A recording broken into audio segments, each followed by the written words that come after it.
अस्सलाम वालेकुम।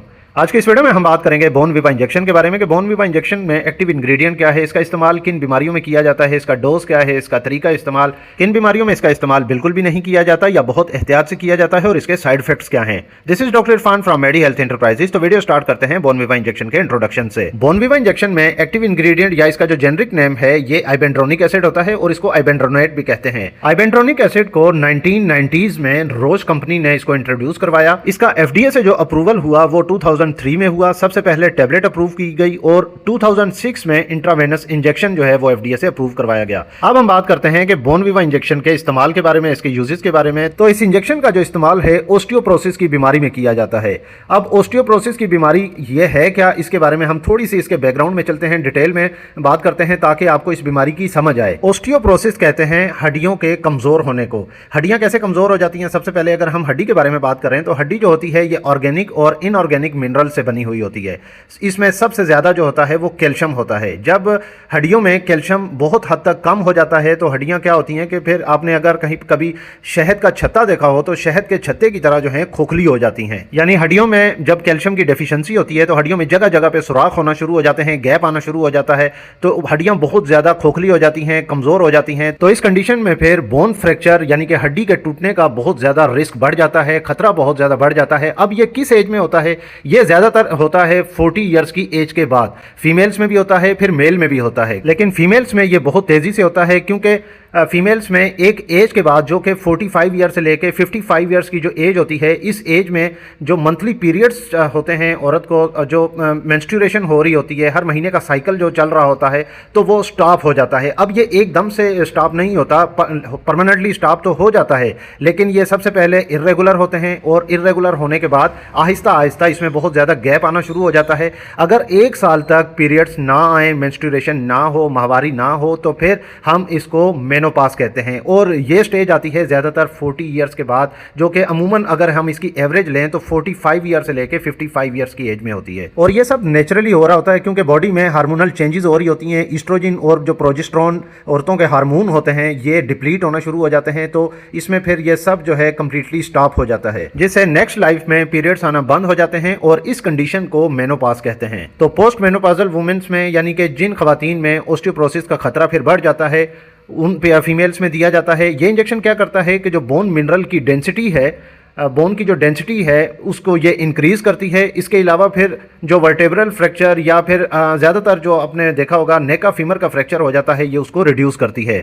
इसके अलावा फिर इसका इस्तेमाल जो है मेल और फीमेल पेशेंट्स में, कैंसर पेशेंट्स में भी किया जाता है। अब कैंसर पेशेंट्स में क्यों देते हैं? कैंसर पेशेंट्स में भी फिर स्केलेटल कॉम्प्लिकेशन ज़्यादा हो जाती हैं क्योंकि जो बोन की डेंसिटी है वो बहुत कम हो जाती है, फिर बोन पेन बहुत ज़्यादा होने लगती है, फ्रैक्चर के चांसेस बहुत ज़्यादा हो जाते हैं। फीमेल्स में जब ब्रेस्ट कैंसर हो जाता है फिर मेटास्टेसिस हो जाती है, यानी कि जो कैंसर है पूरे जिस्म में फैलने लगता है। फिर इस कंडीशन में भी ऑन्कोलॉजी के पेशेंट यानी कि कैंसर पेशेंट्स को यह इंजेक्शन एडवाइस किया जा सकता है। अगर हम बोन विवा टेबलेट या इंजेक्शन के डोजेज की बात करें तो जो टेबलेट है वो 150 mg की स्ट्रेंथ में आती है और ये टेबलेट जो है वंस मंथली यानी कि पूरे महीने में सिर्फ एक टेबलेट लेनी होती है और ये एम्प्टी स्टमक लेनी होती है। और एक बात का खास ख्याल रखना होता है कि ये इस टेबलेट के साथ साथ पानी का ज़्यादा इस्तेमाल करना होता है। अक्सर पेशेंट्स में बोन विवा टेबलेट जो है स्टमक अपसेट बहुत ज़्यादा करती है, तो जब भी ये टेबलेट लें तो कम से कम 1 घंटे तक आपने लेटना नहीं है, बल्कि आपने स्टे अपराइट रहना है, यानी कि ऊपर की तरफ या तो आपने बैठे रहना है या फिर आप काम काज करते रहें कोई भी। इसके अलावा जिन पेशेंट्स में बोन मिनरल्स बहुत ज़्यादा लॉस हो चुके होते हैं, ओस्टियोप्रोसिस जो है